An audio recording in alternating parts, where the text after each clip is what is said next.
Donald Trump जैसे पाकिस्तान के नजदीक आए तो आप लोगों के साथ न जाने क्या छोटी सी बात सर टैरिफ की, उस पर आप लोगों ने इतना बड़ा बवाल खड़ा कर दिया। कैसे छोटी भाई? आरजू जी हेलो, किसको बड़ी कहते हैं? पूरा का पूरा भाई देखिए, मैं कल से कह रहा हूं WTO में ये मैटर क्यों नहीं ले गए? अगर इंडिया टैरिफ का महाराजा है तो एक आपने ऑर्गेनाइजेशन बनाई है, एक इंस्टीट्यूशन बनाया है, उस इंस्टीट्यूशन में डिस्प्यूट रिजोल्यूशन का मैकेनिज्म है, मीडिएशन का मैकेनिज्म है। अगर आपको लग रहा है कि इंडिया अनफेयर टैरिफ लगाता है और आपने रूल बेस्ड इंटरनेशनल ऑर्डर की बातचीत की है, तो रूल्स तो ट्रेड के गैट में मिलेंगे आपको, तो आप गैट में जाते हैं और उसके बाद वहां पे आप लड़ लेते हैं हमसे मुकदमा कि भाई ये चीजें हैं। वो सिस्टम से आपको जाना चाहिए था, मगर आप वो सिस्टम में भी नहीं जा रहे हैं। Nicaragua versus United states of America के केस में निकारागुआ अमेरिका से केस जीत गया था, अमेरिका ने कभी उस डिसीजन का इम्प्लीमेंटेशन ही नहीं किया। तो बॉटम लाइन ये है कि भैया देखिए, अब अपने मन से यूनिलैटरली आप जो है टैरिफ पूरा का पूरा ऑर्डर तहस नहस कर देंगे, आप वर्ल्ड ऑर्डर को डिस्ट्रॉय कर देंगे कि हमको लगता है जी टैरिफ है तो हम चाइना के ऊपर नहीं लगाएंगे, इंडिया के ऊपर टैरिफ लगा देंगे। तो ठीक है भाई, आप कीजिए, आपके देश है, आप तो उसके लिए बिल्कुल। तो सर इससे पहले जो गवर्नमेंट्स आते हैं, इससे पहले जो प्रेसिडेंट्स आते रहे यूएस के, क्या उन्होंने कभी इस तरह की कोई चीज निकाली है टैरिफ की या उसकी, जिससे कि इतना हंगामा हो गया? और जो इस वक्त है या ये डोनाल्ड ट्रंप अपनी तरफ से कोई नया ही एक कह लीजिए नई ही प्रॉब्लम लेकर आए हैं? देखिए, क्योंकि डोनाल्ड ट्रंप साहब कैरियर पॉलिटिशियन नहीं हैं, तो उनकी जो समझ, वो ट्रेड बिजनेसमैन है तो उनका एक ऑब्सेशन है टैरिफ को लेकर के। अब मैं चूंकि इकोनॉमिस्ट नहीं हूं और मैं इस तरीके से नहीं समझता कि क्या टैरिफ, मुझे इतना पता है कि फ्री ट्रेड दुनिया के लिए बेहतरी लाएगा। फ्री ट्रेड में कुछ प्रॉब्लम भी होते हैं, क्योंकि फ्री ट्रेड में सारी कंट्री एक तरीके की नहीं होती है। कुछ कंट्री हाईली इंडस्ट्रियलाइज्ड होती है, कुछ कंट्री पुअरली इंडस्ट्रियलाइज होती है, कुछ कंट्री बैकवर्ड होती है, कुछ कंट्री हाईली डेवलप्ड होती है, कुछ डेवलपिंग होती है। तो जो डेवलपिंग कंट्री है जहाँ इंडस्ट्रीज नहीं है, और जो कंट्री डेवलप्ड है वह जहाँ इंडस्ट्रीज है, वो तो सामान बेचेगा, आपको सामान खरीदना पड़ेगा, आपके पास ऑप्शन ही नहीं है कुछ, क्योंकि आप वो चीज बनाते ही नहीं हो, वो आपके पास क्षमता नहीं है। जैसे आप आज की डेट में चाइना को देखें, उनकी जो सोलर पैनल बनाने की कैपेसिटी है वो अनपैरेलल्ड है। वो तो दुनिया भी उनसे दुनिया उनसे अभी कोई पंगे नहीं ले सकती आने वाले 4-5 सालों में। मेरी ये बहुत बड़ी इच्छा है कि भारतवर्ष में भी मैन्युफैक्चरिंग शुरू हो, और मोदी जी ने मेक इन इंडिया का जो प्रोजेक्ट लगाया है वह धीरे धीरे अब एक जिसे कह लीजिए फलीभूत होता हुआ दिख रहा है। जैसे प्रधानमंत्री जी ने कल सेमिकॉन इंडस्ट्री में जो है विक्रम 32 हमारा जो सेमीकंडक्टर है उसको वो किया, विमोचित किया। उसके बाद प्रधानमंत्री जी ने मेक इन इंडिया के तहत में एप्पल फोन जो है आज की डेट में अमेरिका में जो एप्पल फोन बिक रहे हैं वो 90% या 100% वो सारे मेड इन इंडिया है। सो एक समय देयर वाज अ टाइम जब मेड इन यूएसए का क्रेज हुआ करता था। हमारे यहाँ कोई चीज अगर घरों में इंडिया में आती थी, वो made in USA, made in UK या मेड इन यूरोप लिखा हो, तो हम लोग तो ऐसे कूद जाते थे कि पता नहीं हमारे घर में आरजू जी ही आ गई है। लेकिन over the period of time ये उल्टा हो गया। आज जिन देशों को वो घटिया कहते थे, उन देशों के मेड प्रोडक्ट उनके यहाँ पहुंच जाए। खैर ये सब मतलब बातें तो लेकिन सर बड़ी चीजें चेंज हुई है। पहले तो जब हम लोग छोटे थे तो हमारे बहुत से रिलेटिव्स जो हैं वो किसी ना किसी दूसरे कंट्री में जाते थे जॉब के सिलसिले में, पढ़ाई के लिए और कई दूसरी चीजों के लिए। कभी हमने किसी को ऐसे परेशान होता नहीं देखा कि पता नहीं वीजा लगेगा या नहीं लगेगा, कहीं पकड़ के निकाल तो नहीं देंगे। आजकल तो सर हर कंट्री, पाकिस्तान समेत, अगर पाकिस्तान को भी देखें तो वो भी अफगान सिटीजन्स को निकाल रहे हैं। आपके यहाँ भी बहुत इस तरह से बहुत कुछ हो रहा है और पूरी दुनिया में जो है लोगों को निकाला जा रहा है और पकड़ पकड़ के जो स्टडीज करने आए उन्हें भी कहा बस 4 साल पढ़ाई करो और फिर फौरन जाओ। क्या लग रहा है आपको कि अब ये चेंज जो आया है ये अच्छा है या ये लोगों को और मुश्किल में डाल देगा? देखिए, अगर आप ये कह रही हैं कि यूएस जो है वीजा को भी एक्सप्लॉइट करना चाह रहे हैं, वो वीजा को as a pressure tactics use कर रहे हैं अपनी बात मनवाने के लिए, तो बिल्कुल वो तो है ना। देखिए, वेस्टर्न एजुकेशन लोग सिर्फ पढ़ने के लिए नहीं जाते हैं। मोस्ट ऑफ द टाइम मतलब 100 में से 70% लोग ऐसे होते हैं, या 80% भी मैं कह लूँ, जो वहाँ पे better employment, better job opportunity के लिए जाते हैं, बसने जाते हैं, इस माइंडसेट से जाते हैं। तो वो उनको पता है ये बात कि कोई अगर अमेरिका का स्टडी वीज़ा मांग रहा है या कोई अमेरिका में पढ़ने जा रहा है, तो 99% या 90% फेयर चांस है कि वो अमेरिका में ही रहना चाहता है, और वो ये जानते बूझते ही स्टूडेंट वीज़ा इशू करते हैं। अब वो रूल्स को अगर वो बहुत ज्यादा वो बना रहे हैं, स्ट्रिक्ट बना रहे हैं कि भाई अब हमारे यहाँ पे अगर आपको जो H1B वीजा नहीं मिलेगा, आपको जो वीजा है वो उसके रूल्स को आप फॉलो करें। जैसे जब मैं जर्मनी में या स्विट्जरलैंड में स्टूडेंट था, सिंगापुर में तो उतना कभी दिक्कत नहीं हुई क्योंकि सिंगापुर में मैं बहुत कम रहा, मतलब 3 महीना मैं स्टूडेंट के रूप में रहा और 6 महीना करीब मैंने जॉब किया वहाँ पे।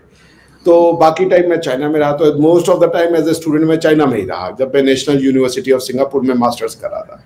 तो वहां पे मुझे उनका वीजा का रूल उतना नहीं पता था, लेकिन यूरोप में जो मैंने मास्टर्स और पीएचडी की उसमें मैंने ये बात महसूस किया कि हम लोग का जो वीजा होता था, स्टूडेंट वीजा, उस पर आप काम कर सकते हो, मगर उस काम की लिमिटेशंस होती थी। जैसे वीक में 20 आवर है तो आप 20 घंटे ही काम कर सकते हो। दैट मीन्स एसेंशियली 4 घंटे अगर आप काम कर रहे हो एक दिन में, तो 5 दिन में आप काम कर सकते हो, ज्यादा आप नहीं कर सकते हो।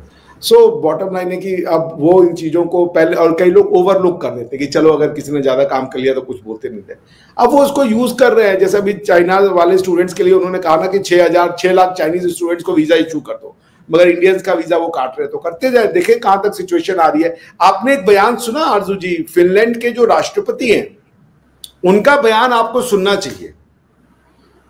क्या अगर नहीं सुना ना तो मैं आपके दर्शकों को और आपको सुनवाना चाहता हूं। इसमें कोई मतलब कॉपीराइट नहीं आएगा, इसलिए आप सुन लीजिए। सर आप भी सकते हैं, कुछ पता नहीं आजकल, आप वैसे बता दीजिए उन्होंने क्या कहा। फिनिश प्रेसिडेंट ने ये कहा कि we can not lose India. आप समझ रही हैं? उनका ये कहना था कि अगर आप इंडिया से पंगे ले रहे हो, समझ रही हैं? सही समझ रही हैं। तो ये गेम आप जीते। सुनिए। With the Shanghai Cooperation Group is what we have been seeing in the sidelines for a longer time. There's an attempt to undermine the unity of the global West. And my message, not only to my European colleagues, but especially to the United States, is that if we don't drive a more cooperative or dignified foreign policy with especially the global South, the likes of India, we're going to lose this game. So I think this meeting in China on Sunday and Monday. तो वो कह रहे हैं कि राष्ट्रपति है Finland के जी, अभी नेटो ज्वाइन किया है उन्होंने। वो कह रहे हैं कि अगर वेस्ट और अमेरिका इसी तरीके की नॉन कोऑपरेटिव फॉरेन पॉलिसी अगर चलाता रहा तो ये गेम हम लूज कर जाएंगे। We will not be able to win the match if India is not in our side. We need India on our side, he said, particularly India. दोस्तों, जब विदेश मंत्री डॉक्टर एस जयशंकर साहब बोलते हैं तो केवल भारत ही नहीं पूरी दुनिया सुनती है। और इस बार उन्होंने अमेरिका को ऐसा संदेश दिया है कि पाकिस्तान के कमर चीमा जैसे लोग भी हक्के बक्के रह गए। 3 सितंबर 2025 को जर्मनी के विदेश मंत्री के साथ एक संयुक्त प्रेस कॉन्फ्रेंस में डॉक्टर जयशंकर ने बहुत साफ और कूटनीतिक शब्दों में कहा कि आज की दुनिया में प्रिडिक्टेबिलिटी यानी स्थिरता और भरोसा किसी भी रिश्ते की सबसे बड़ी ताकत है। ये बयान ऐसे समय पर आया है जब पूरी दुनिया अमेरिका की पॉलिसीज़ को लेकर असमंजस में है। डोनाल्ड ट्रंप के टैरिफ वार और बदलती हुई विदेश नीति ने यूरोप और एशिया दोनों को चिंता में डाल दिया है। लेकिन ऐसे माहौल में जयशंकर साहब का ये बयान सीधे वाशिंगटन तक गूंज गया। जयशंकर साहब ने कहा कि भारत और जर्मनी का रिश्ता भरोसे पर खड़ा है, हमारी पॉलिसीज स्थिर है और हमारा वादा कांस्टेंट और प्रेडिक्टेबल है। जर्मनी ने भी इस बात पर हामी भरी और कहा कि इंडिया जर्मनी पार्टनरशिप आने वाले समय में और मजबूत होगी। इसका मतलब साफ है कि भारत ये दिखाना चाहता है कि जब दुनिया अनिश्चितता में है तब दिल्ली और बर्लिन जैसे दोस्त भरोसेमंद और स्थिर रहकर एक नई दिशा दुनिया को दिखा सकते हैं।